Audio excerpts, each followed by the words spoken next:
అందరికీ నమస్కారం అండి. పోతులూరి వీరబ్రహ్మేంద్ర స్వామి వారు చెప్పినటువంటి భవిష్యత్తు జోస్యం గురించి నేను ఒక వీడియో చేయదలిచాను. కానీ ఇది ఎవరిని ఉద్దేశించింది కాదు.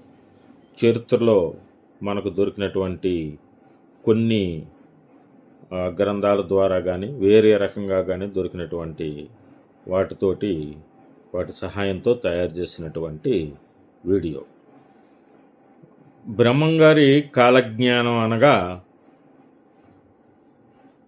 1608 1693 మధ్యలో చెప్పినటువంటి ఈ విశేషాలు భవిష్యత్తులో జరగబోయే అనేక విషయాలు ముందుగానే దర్శించి తాళపత్ర గ్రంథాలలో రచించి భద్రపరిచినవి.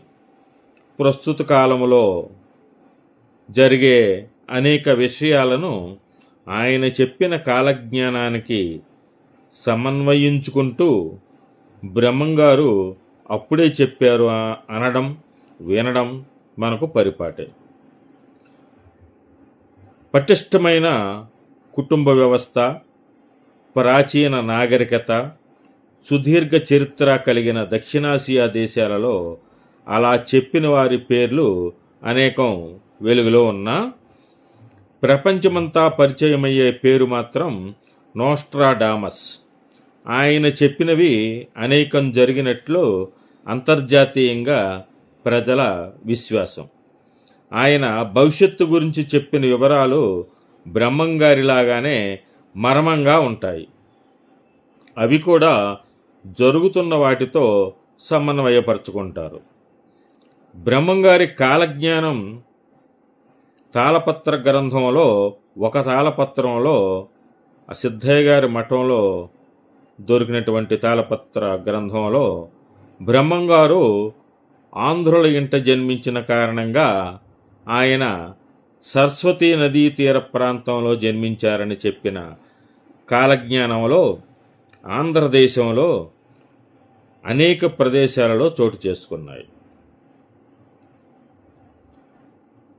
అనేక దేవతలు కూడా చోటు చేసుకున్నారు. గాంధీ మహాత్ముని జననం, ఆయన జాతిని కూడా వివరిస్తూ సూచింపబడింది. ఆంగ్లేయ మహమ్మదీయ పాలన, విజయనగర పతనం లాంటి చారిత్రక రాజకీయ పరిణామాలు కూడా సూచింపబడ్డాయి.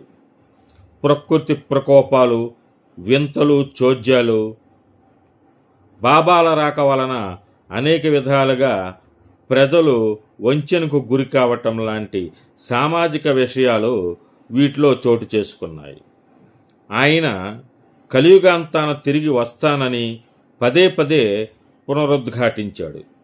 ఆయన వచ్చే ముందు కలిగే ఉత్పాదనలు సూచింపబడ్డాయి. ఒక సందర్భంలో ఆయన పూర్వజన్మల నాటి కాలం ఆయన వివరించిన తీరు నమ్మడం సామాన్యులకు కష్టమే. బ్రహ్మంగారు కాలజ్ఞానం చెప్పగా బనగానిపల్లి నివాసి శిష్యుడు అన్నాజయ్య తాటాకుల మీద రాశాడనడానికి కాలజ్ఞానంలో సూచనలు ఉన్నాయి. సిద్ధాద్రి నామ సంవత్సరమందు బనగానిపల్లిలో పరగంగ నిలిచి అని చెప్పి వ్రాయటం జరిగింది. శ్రీ వీరప్పయ్య గారు అన్నాజయ్యతో కలిసి భూత భవిష్యత్ వర్తమానములు చెప్పిన క్రమంలో కాలజ్ఞానంలో గోవిందవాక్యాలని, జీవైక బోధాని, వచన కాలజ్ఞానమని, ద్విపద కాలజ్ఞానమని, సౌజన్య పత్రికలు అనేటువంటి విభాగాలు ఉన్నాయి. వీరబ్రహ్మేంద్ర స్వామి కాలజ్ఞానాన్ని వివిధ శైలులను ఉపయోగించి కూర్చారు. అందులో వచనం, ద్విపద, పద్యాలు, శ్లోకాల రూపంలో ఉన్నాయి. మౌఖికంగా ప్రచారంలో ఉన్నవి గేయ రూపంలో ఉన్నాయి. కాలజ్ఞానం తాళపత్ర గ్రంథాలు అంటే ప్రామాణిక ప్రతులు. బ్రహ్మంగారి కాలజ్ఞాన తాళపత్ర గ్రంథాలు ప్రధానంగా కందిమల్లయ్యపల్లిలో బ్రహ్మంగారి సమాధి దగ్గర చెక్కపెట్టెలో, ముడుమాల గ్రామంలో సిద్ధయ్య మఠంలో గర్భగుడిలో దొరికినవి. కడప జిల్లా నగరిపాటిలో రంగరాజు మఠంలోని గర్భగుడిలో ఉండి ఈ 3 ప్రతులు నిత్య పూజలు అందుకుంటున్నాయి. భూష భవిష్యత్ వర్తమాన కాలాలకును నానా దేశాలకును వ్రాయించినది 3,32,000 శ్లోకములు. వీటి నుండి లభించేటువంటి కాలజ్ఞానం మొదట చెప్పిన బృహత్ గ్రంథానికి సంక్షిప్త రూపమని, ఈ గ్రంథమంతా వ్రాయకూడదు, కలుగు మాత్రం వ్రాయించి ఈ సమీపానకు పంపినాము అనే కాలజ్ఞాన వచనం ద్వారా తెలుస్తున్నది. కాలజ్ఞాన తాళపత్ర గ్రంథాలన్నీ ఇప్పటికీ బనగానపల్లె చింత చెట్టు పాత్రలో ఉన్నాయని అంటారు. బ్రహ్మంగారి పెద్ద కుమారుడు మఠాధ్యక్షుడిగా ఉన్న కాలంలో రంగరాజు అనే భక్తుడు 3 గ్రంథాలను మాత్రం వెలికి తీశాడు.